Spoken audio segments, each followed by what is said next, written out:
मुझे ऐसा लगता है कि ना, चाहे आपका ब्रेकअप भी हो गया हो, चाहे कितना ही पेनफुल रहा हो, सारी चीज़ें एक्सेप्ट कर ली, अगर आप सच में उससे प्यार करते थे ना, तो आप उससे आज भी प्यार करते हो। वापस जाना नहीं जाना सेकेंडरी बात है। मैं कह रहा हूँ आप उससे आज भी प्यार करते हो। You can never और आप completely उससे unlove. हमेशा प्यार करते रहोगे। बिल्कुल। हमेशा। बिल्कुल। इसलिए जब वो इंसान आपके सामने आता है ना, तब आपकी दिल की धड़कनें कितनी तेज हो जाती है। You can never completely unlove someone. मैं ये कहता हूँ Exactly. हाँ, आप शायद भगवान की दुआ से अगर आपकी जिंदगी में कोई और आपको सच में प्यार करने वाला मिला, तब भी आप उसको नहीं भूलते हो। आप उससे प्यार करने लगते हो। अब आप उससे प्यार नहीं करते पिछले वाले से, बट हाँ वो अंदर वो रहता है कि हाँ वो एक फीलिंग रहती है, आप भूलते नहीं हो। Which is why I am saying, आप भूलते नहीं हो, फीलिंग रहती है, बट आप उतने स्ट्रांग बन जाते हो कि उसे ये कह दो कि नहीं यार, जो था जब तक था अच्छा था, अब मैं कहीं और हूँ, अब तुमने खो दिया, अब तुमने वो मौका खो दिया। And it is very rightly said that opportunities don't knock your door twice.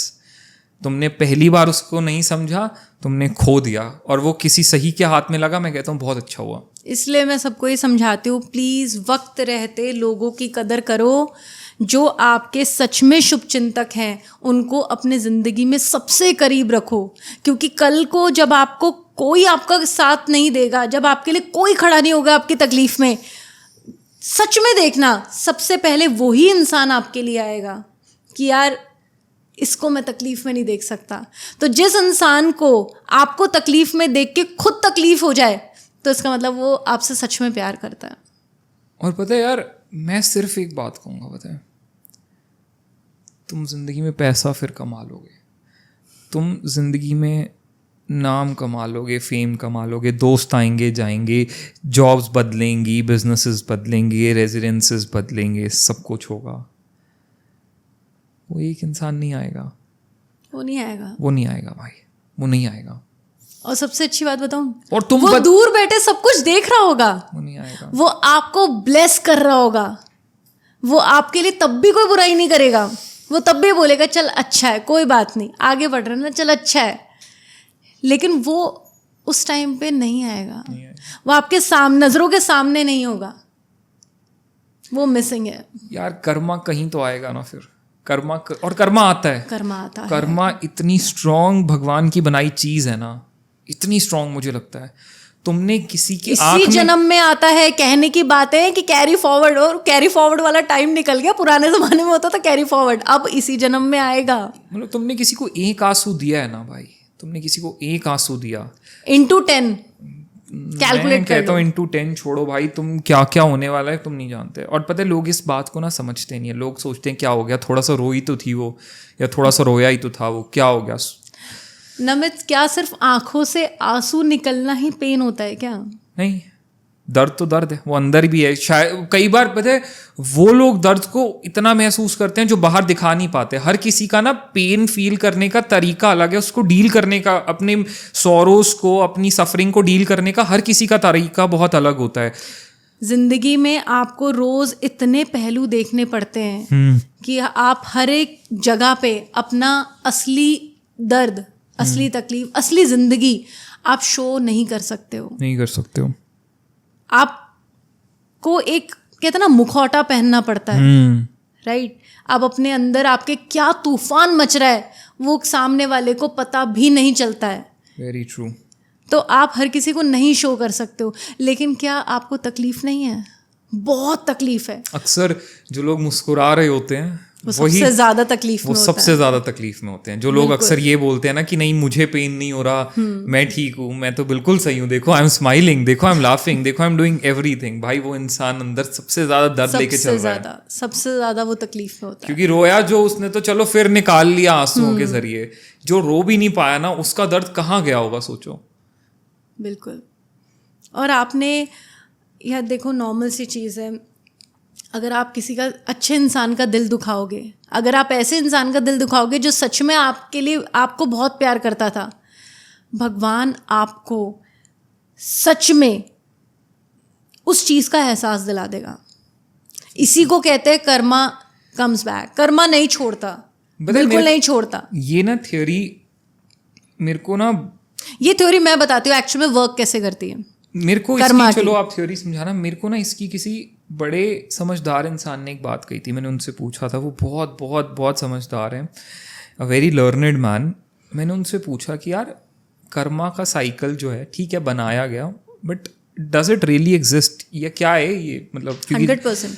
उन्होंने कहा बेटा देखो बात ऐसी है, कर्मा बना क्यों, उन्होंने बड़ी सही चीज़ मुझे समझाई। उन्होंने कहा कि नमित कर्मा बना क्योंकि ना भगवान जो ऊपर बैठा है ना वो हम सबसे ना करोड़ों गुना समझदार है। वो एक सृष्टि नहीं, हजारों सृष्टियाँ लाखों सृष्टियाँ चला रहा है। बिल्कुल। उसको एक बात पता है कि जो अच्छा इंसान है ना, जो शरीफ इंसान है, जो सही इंसान है, वो कभी किसी के लिए बुरा नहीं चाहेगा। उसके साथ कोई लाख बुरा कर जाएगा ना, वो फिर भी अपने चाहने वाले को बुरा नहीं बोलेगा। तो भगवान ने कहा छोटा सा कीड़ा नहीं मार पाते हो हाँ, यार। अगर आप अच्छे इंसान हो तो वो मक्खी भी बैठोगे ना, उसको ये ऐसे खट करके मारोगे नहीं, उसको भी उड़ा दोगे, तू उड़ जा उड़ जा उड़ जा, मर जाएगी नहीं तो भगवान ने कहा कि यार ये जो इंसान है ना, इसके साथ कोई लाख बुरा कर देगा, ये कुछ नहीं कहेगा उसे, ये कोई बात नहीं कह के चला जाएगा। पर इसका मतलब ये तो है नहीं कि इसे बुरा नहीं लगा, इसे बुरा तो लगा, कितना बुरा लगा। तो भगवान ने कर्मा बनाया कि यार चाहे ये माफ कर दे इंसान, तू मत माफ का कर दिल दुखाया है। मैं वही कह रहा हूँ, भगवान ने कर्मा बनाया और कर्मा से कहा कि यार चाहे ये इंसान माफ कर भी देना, तू मत माफ करियो। Karma is the most heartless thing in this world.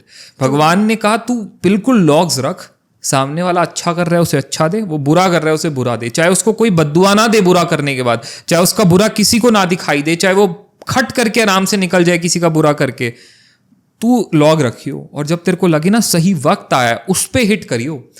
लोग कहते हैं कि यार उसने मेरे साथ इतना बुरा किया लेकिन वो तो अपनी लाइफ में बहुत खुश है करके, wait for the right time.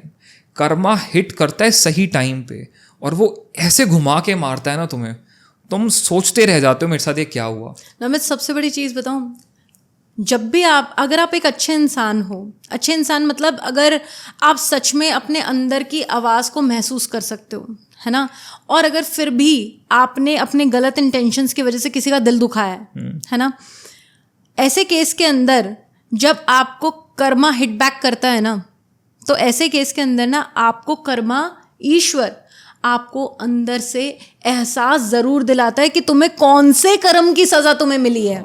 एक तो वो आवाज आएगी, बड़ी बात है। आपको ये तक बता देगा कि तुम्हारे 10 बुरे कर्मों में से तुम्हें 8 नंबर के बुरे कर्म की तुम्हें इस टाइम पे सजा मिल रही है। बेटा तूने उस वक्त पे ये किया था ना, हाँ आज ये हुआ। आज और पता है बहुत बड़ी चीज है। और मैं तो कहती हूँ ये कहीं ना कहीं ये सही भी है। कम से कम जो आपके साथ जो बुरा होता है ना, आपको इस चीज का एहसास हो जाता है कि यार आपने किसी के साथ इसी तरीके से ऐसा किया था, इसलिए आपके साथ ऐसा हो रहा है। और कहीं ना आपके अंदर वो आवाज आती है, अंदर से आवाज आती है, वो ईश्वर की आवाज होती है। वो अंदर से ना एक क्लिक आता है, क्या हाँ, मैंने भी तो ये किया था ना एक बार, एग्जैक्टली मैंने भी तो ये किया था, हाँ मैंने ये किया था, बिल्कुल, और शायद ये वही हुआ है, शायद वो शिव जी की आवाज होती है जो आपको अंदर से बता रही होती है कि तुम्हारे बुरे कर्मों का, तुम्हें इस बुरे कर्म का तुम्हारे साथ इस वजह से ऐसा हो रहा है।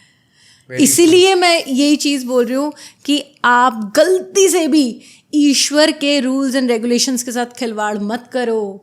ईश्वर की बनाई संरचना के साथ, उनके प्रिंसिपल्स के साथ आप प्लीज़ खिलवाड़ मत करो। अगर आपके साथ कोई इंसान अच्छा है और अगर आपको वो नहीं समझ में आ रहा है, उसको शुरू में ही क्लियर कर दो कि नहीं यार मेरे से नहीं हो पा रहा है, रैदर देन कि उसको 1-2 साल तक खींचो, उसको प्यार में पागल करो, उसको अच्छे खासे कस्में वादे दो और उसके बाद उसको लात मार दो अपने सेल्फिश मोटिव के लिए कि आपको कोई और मिल गया ऑप्शन।